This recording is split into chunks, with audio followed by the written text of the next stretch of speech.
Hello students, ये next question दिया है स्क्रीन में। Draw velocity versus time graph for a stone thrown vertically upward and then coming downward after attaining the maximum height. अब सुन लो, ध्यान से video देखना, आखिरी तक आपको सब ग्राफ क्लियर हो जाएंगे। सबसे पहली चीज, अगर किसी भी बॉडी पर जो एक्सेलरेशन लग रहा है वो कैसा है, कांस्टेंट, तो उसका वीटी ग्राफ कैसा होता है, straight line incline to time axis. ठीक, अब जैसे और मैंने स्टोन को गिराया या ऊपर फेंका तो एक्सेलरेशन कितना लगता है, equal to acceleration due to gravity which is 9.8 metre per second square. इसकी वैल्यू थ्रू आउट सेम रहती है और हर ऑब्जेक्ट के लिए सेम है, इररिस्पेक्टिव ऑफ देयर मासेस। अब देखो यहाँ तीन केस बनते हैं। मान लो मैंने ऑब्जेक्ट को ऊपर से ड्रॉप किया, अगर मैं ड्रॉप करूंगा ऑब्जेक्ट को तो इनिशियल क्या हो जाएगा, जीरो, मतलब ऑब्जेक्ट यहाँ से स्टार्ट करेगा। और उसका वीटी ग्राफ कैसे बनेगा, for an object drop from a certain height, उसका वीटी ग्राफ बेटा कुछ ऐसा बनेगा। देखो ये straight line incline to time axis, ये इसका वीटी ग्राफ है। और इसका जो स्लोप है, ये जो एंगल बनेगा यहाँ पर, एंगल अगर आपको नहीं निकालते आता तो आप इन दोनों को ज्वाइन कर दो, ये है ना। तो इसका जो स्लोप है वीटी ग्राफ का वो क्या देता है, एक्सेलरेशन। स्लोप का फॉर्मूला क्या होता है, ये हो गया परपेंडिकुलर और ये हो गया बेस, परपेंडिकुलर अपॉन बेस। तो परपेंडिकुलर क्या शो कर देगा, देखो यहाँ पर u आएगा और यहाँ पर v आएगा, तो p हो जाएगा v minus you upon base, क्या शो कर रहा है, टाइम। तो ये एक मैंने कंडीशन आपको बता दी कि अगर ऑब्जेक्ट को आप ड्रॉप करोगे तो इनिशियल वेलोसिटी जीरो है और उस पर कांस्टेंट एक्सेलरेशन लगेगा तो उसका ग्राफ ऐसे ऊपर की तरफ जाएगा। दूसरा केस, अगर ऑब्जेक्ट को मैं वर्टिकली अपवर्ड फेंकूं, कहाँ फेंकूं, वर्टिकली अपवर्ड, तो कहने का मतलब जब मैं उसको फेंकता हूं जब मैं, तो समय क्या होता है, जीरो, टाइम जीरो पर उसकी जो वेलोसिटी है u वो क्या होगी, मैक्सिमम होगी। अब जैसे आपका ऑब्जेक्ट ऊपर जाएगा, ग्रेविटी कहाँ लगती है, नीचे, उस ऑब्जेक्ट की रफ्तार घटती जाएगी और एक समय ऐसा आएगा कि हाईएस्ट पॉइंट पर पहुंच के उसकी फाइनल वेलोसिटी क्या हो जाएगी, जीरो। तो अब इसका ग्राफ कैसा बनेगा, इसका ग्राफ बेटा ऐसा बनेगा कि ये मान लो यहां से स्टार्ट हो रहा है, ये y एक्सिस है और ये x एक्सिस है। आपको पता है y एक्सिस पर x की वैल्यू क्या होती है, जीरो, मतलब इस एक्सिस पर, वेलोसिटी वाले एक्सिस पर टाइम जीरो है। तो मैंने क्या लिखा है, when time is zero initial velocity is maximum. तो ये पॉइंट मिल गया। और सपोज टाइम t पर, यहां तक आता है टाइम t पर उसकी final velocity zero, final velocity zero कब होगी, हाईएस्ट पॉइंट पर। तो यहां भी देखो क्या एक्सेलरेशन तो लग रहा है, बट यहां पर जो एक्सेलरेशन है वो वेलोसिटी को अपोज कर रहा है, तो वेलोसिटी डिक्रीज होगी। और कैसे डिक्रीज होगी, by equal amount in equal interval of time, या आप कह सकते हो यूनिफॉर्मली डिक्रीज होगी। तो उसका ग्राफ कैसा मिलेगा, ऐसा वर्टिकली, ये ऐसा। तो ये किसका ग्राफ हो गया बेटा, ये ग्राफ हो गया for a stone thrown vertically upward. यहाँ पर ये आपकी वेलोसिटी u हो गई, इनिशियल मैक्सिमम। जैसे समय बढ़ रहा है एक्सेलरेशन मोशन को अपोज कर रहा है और एक समय ऐसा आता है कि उसकी फाइनल वेलोसिटी क्या हो जाती है, जीरो।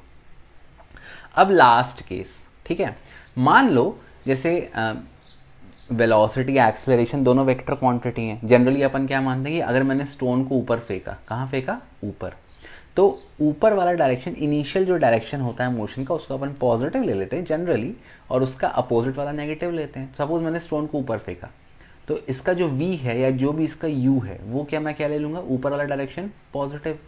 तो एक्सेलरेशन कहाँ लगेगा, एक्सेलरेशन नीचे लगेगा और एक्सेलरेशन को मैं ले लूंगा नेगेटिव, ठीक है।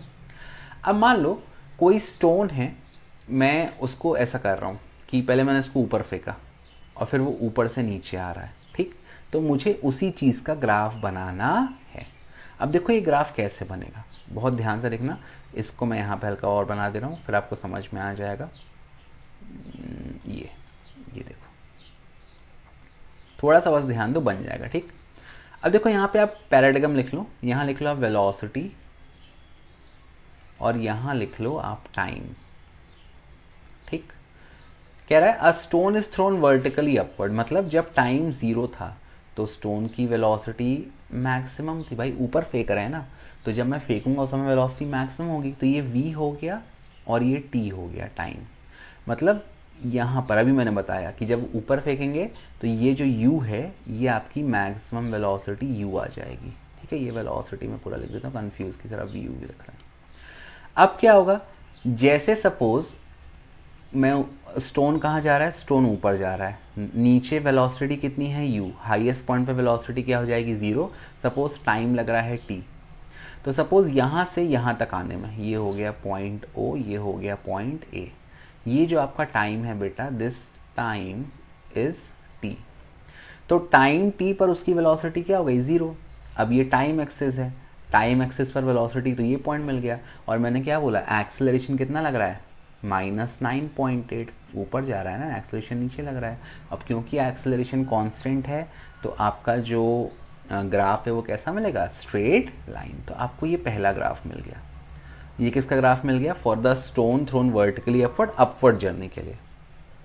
अब क्या होगा, अब स्टोन नीचे आएगा, ठीक। अब स्टोन जब नीचे आएगा, फिर से एक्सेलरेशन तो कांस्टेंट है तो उसका ग्राफ कैसा मिलेगा, स्ट्रेट लाइन। लेकिन बेटा अब क्या हो रहा है, मैंने क्या माना था कि मैंने ऊपर वाले डायरेक्शन को पॉजिटिव माना था वेलोसिटी के लिए, ठीक।